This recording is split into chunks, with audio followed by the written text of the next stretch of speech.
കൊല്ലം മണ്ഡലത്തിലെ NDA സ്ഥാനാർത്ഥി doctor N Pratap Kumar Janam ടിവിക്കൊപ്പം ചേരുകയാണ് തത്സമയത്തിലേക്ക്. വാർത്തയുടെ കൂടുതൽ വിവരങ്ങളുമായി മനോജ് ചേരുകയാണ്. മനോജ്, കൊല്ലം മണ്ഡലത്തിലെ NDA സ്ഥാനാർത്ഥി ഡോക്ടർ N പ്രതാപ് ചേരുകയാണ്. എന്താണ് സ്ഥാനാർത്ഥിക്ക് പറയാനുള്ളത്?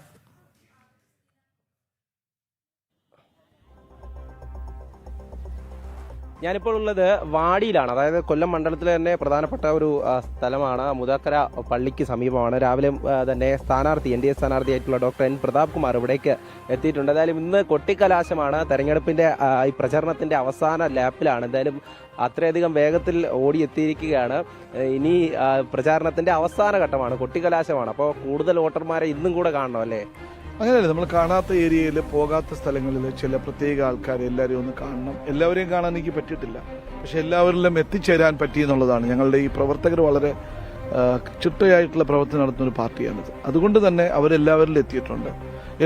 ഈ പ്രവർത്തകരുടെ ആത്മവിശ്വാസം കാണുമ്പോൾ അവരെ ഒരിക്കലും കാണാത്ത ഒരു വികാരം, ഒരു ലോക്കൽ തെരഞ്ഞെടുപ്പിൽ പോലും, അതായത് ലോക്കൽ ബോഡി ഇലക്ഷനിൽ പോലും അവർ കാണാത്ത ഒരു സന്തോഷവും ആവേശവുമാണ് അവരിൽ കാണുന്നത്. പിന്നെ നമ്മൾ ഈ സ്വീകരണ സ്ഥലത്ത് പോകുമ്പോഴെല്ലാം നമ്മൾ ഒരിക്കലും പ്രതീക്ഷിക്കാത്ത ആൾക്കാർ, മറ്റു പക്ഷങ്ങളിൽ നിന്നവർ പോലും ഞങ്ങൾ മാറാൻ തീരുമാനിച്ചു എന്ന് പറഞ്ഞ് ഓടി വന്ന് ഇറങ്ങി സാറിന് ഇപ്രാവശ്യം വോട്ട് ഞങ്ങളുടേതാണെന്ന് പറയുമ്പോൾ എനിക്ക് തോന്നുന്നത് ഒരു ഭയങ്കര ആത്മവിശ്വാസമാണ്. എന്നെക്കാൾ ആത്മവിശ്വാസത്തിലാണ് BJP പ്രവർത്തകർ.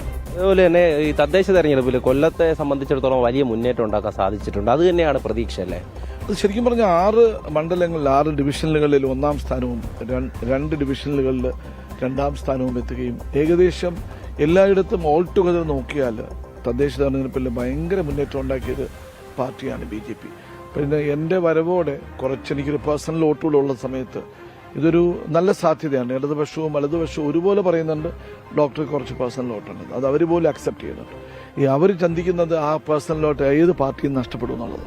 അപ്പം എനിക്ക് തോന്നുന്നത് ഇപ്പോൾ എല്ലാവരും ചിന്തിക്കുന്നത് നമ്മൾ ജയിക്കുമെന്ന് തന്നെയാണ്. അപ്പം ജയം സാധ്യത ഉറപ്പാക്കിയ ഒരു മണ്ഡലമാക്കി കൊല്ലത്തെ മാറ്റിക്കഴിഞ്ഞു എന്നുള്ളതാണ്.